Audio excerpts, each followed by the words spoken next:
All right, well, I'm called to begin here, so I'll begin here. Mothers and fathers, my mother, my father, how did two make one and this one? What was the wisdom of their separate bodies that drew them to join and make me, and make this body a place for the voice, the voices?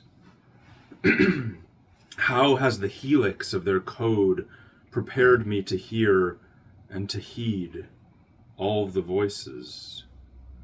Outstretched from the hormones, ruthless, mirthful, the mind's peace is morning's hand of long fingers, in my room seizing me and saying, no more sleep, bringing me to the table, the blank table, the starry table, cards on the table, words claw at my feet.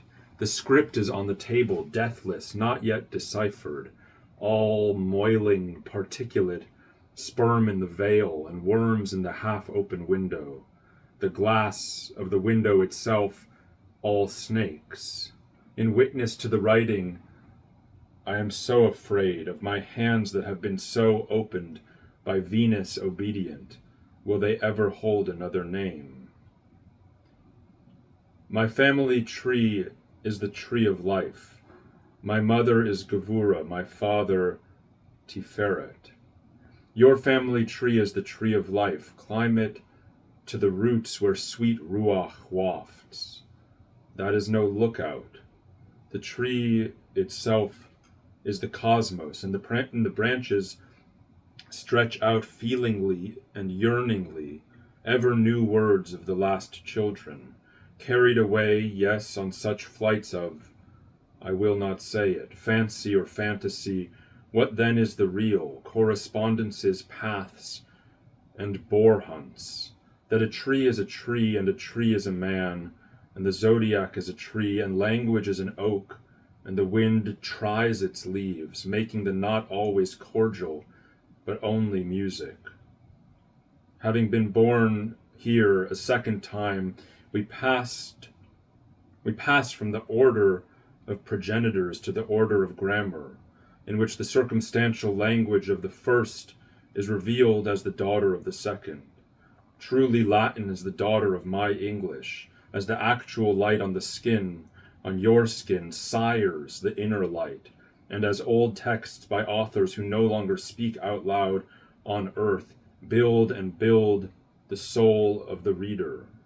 The tree of life then is my family tree, and this tree is the master pattern of orchard I am destined to freely grow, grafting nation upon nation, word upon word, as Dina would have in the Torah of light. In every photograph, the child reaches out, infant, not out of relation, but into a greater relation. It may be Utah, red rocks and the unfolding of the earth, or Chicago, where the ground so slowly is descending into itself. But the hand goes forth always, first emissary of Eros, away from the mother and the father whose hands hold this body aloft, reaching towards what except relation, or what comes to me now out of the symphony of memory, the lost sound of which, by some moonlit pond, some oxbow, some escarpment at midnight, some alleyway of saving betrayals, the downtown one train sweltering May nights on the peninsula, by some pond that never reflects my face in rooms where the unspoken writes itself on walls with all the ink of our rapture, the lost sound of autumn of which forever I am hearing the falling echoes. The Vilna houses, where she sang Mahler before Mahler lived. Vera, her name, her ways in my blood to pick flowers past the town walls on Friday afternoons. Vera, verbum, verbum, heurisco, eureka, word, finding, speaking, entrusting, finding, Eurydice, wide, broad, outstretched. What is true is not narrow. What is true admits no contractile element. What is spoken broadens, and to do the speaking is to find Eurydice, to find Cora, picking flowers, or the flower, or picking flowers, as in Faulkner, picking on down the row, filling her sack, she could not help it. Of necessity, across the boundary, unturning in her turning toward. Like a rose, he opened, and he said, like a rose among the thorns, the mind's inguinal rose, arising in the field that spread out broad, saying nothing of what they do out there on every Friday, what they say, what they entrust to one another, pointing east with every limb outstretched to welcome who is coming. So, just so, is my beloved among the daughters. My beloved is a daughter and all the daughters, one cast seed and all the fruit, the skin of the fruit all seed, in the cupidinous light shooting from a branch burning, while the cones shake out great vowels on this Friday.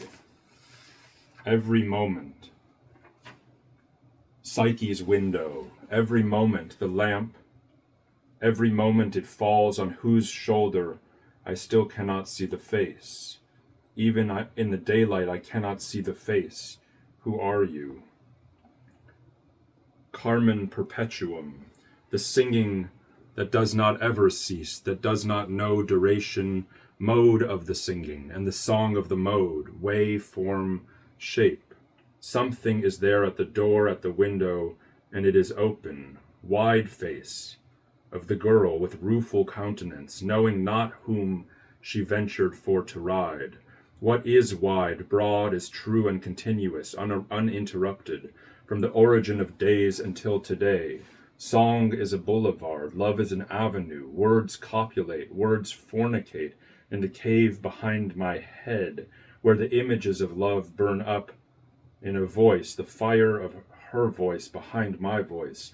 Why do we say ever that love ends, that I knew love and not now falling out or awaiting the perfect one? Language, love, song, theorem, the floating fantasia of the Troad dream that had me last night bound in witness to the gods, the words I could not touch.